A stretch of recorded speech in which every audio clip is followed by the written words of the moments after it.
గౌరవ ప్రధానమంత్రి గారి ఆశీస్సులతో, గౌరవ ముఖ్యమంత్రి చంద్రబాబు నాయుడు గారి నాయకత్వంలో, గౌరవ ఉప ముఖ్యమంత్రి పవన్ కళ్యాణ్ గారి పూర్తి సహకారంతో కూటమి ప్రభుత్వం బలంగా ఉంది. కూటమి పార్టీలు రాబోయే అన్ని ఎన్నికలు గెలిచే పరిస్థితి ఉంది. దీన్ని దృష్టిలో పెట్టుకుని వైఎస్ఆర్సీపీ ఘోరంగా పరాజయం పొందిన తర్వాత కూడా ఒకప్పుడు 151 సీట్ల నుంచి చివరికి ఇప్పుడు 11 సీట్లకు వచ్చిన వరకు కూడా వీళ్లకు ఇంత ఘోరంగా ఓడిపోయినా కూడా ఇప్పటికీ బుద్ధి రావట్లేదు. ఇప్పటికి కూడా ఏదో రకంగా కులాల మధ్య చిచ్చు పెట్టి రాజకీయం చేస్తారు, మతాల మధ్య చిచ్చు పెట్టి రాజకీయం చేస్తారు. ఏదో విధంగా కూటమి పార్టీల మధ్య గొడవలు పెట్టి మనం రాజకీయంగా లబ్ధి పొందుదామనే ప్రయత్నం చేస్తా ఉన్నా.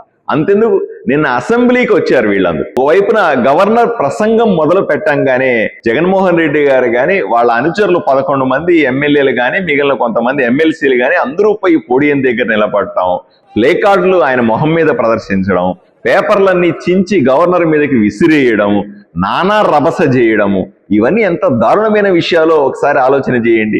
ఓవైపున ముఖ్యమంత్రి గారు, ఉప ముఖ్యమంత్రి, గౌరవ ఎమ్మెల్యేలందరూ కూర్చొని ఉన్నారు, ఎమ్మెల్సీలు కూర్చొని ఉన్నారు. గ్యాలరీలో చిన్న చిన్న పిల్లలు వివిధ స్కూళ్ల నుంచి వచ్చి అసెంబ్లీ ఎలా ఉంటుందో అసెంబ్లీని చూసి మనము స్ఫూర్తి పొందుదామనుకుని వచ్చినటువంటి స్కూల్ పిల్లలంతా గ్యాలరీలో చూస్తున్నారు, మీడియా చూస్తుంది, రాష్ట్ర ప్రజలు 5 కోట్ల మంది చూస్తా ఉన్నారు. అసెంబ్లీలో మా సమస్యలు ఎవరెవరు చర్చిస్తారని. ఇన్ని జరుగుతున్న సందర్భంలో వీళ్ళు చేసినటువంటి యాగి అంతా ఇంత కాదు. పోనీ ఆ గొడవ అయిపోయిన తర్వాత కూర్చొని ఏమైనా విషయాలు చర్చించారంటే అది కూడా పట్టుమని 10-12 నిమిషాలు లేరు, మళ్ళీ వెంటనే అందరూ కట్టగట్టుకుని బయటికి వెళ్ళినారు. తీరా మనకు తెలిసింది ఏంటంటే, మనం అప్పుడప్పుడైనా సభకు రాకపోతే మనకున్న ఎమ్మెల్యే పదవులు పోతాయని ఎవరో చెప్పారట, చట్టంలో అలా రాసిందని చెప్పారట. అందుకు భయపడి అప్పుడప్పుడు రావడం, మేం కూడా ఉన్నామని చెప్పడం, వచ్చినప్పుడు ఒట్టి కూర్చుండి మాట్లాడితే ఏమొస్తుందని గొడవ పడడం, పేపర్లు చించడం, లేదా నానా రభస చేయడం, పోవడం అన్నది. నిజంగా మీకు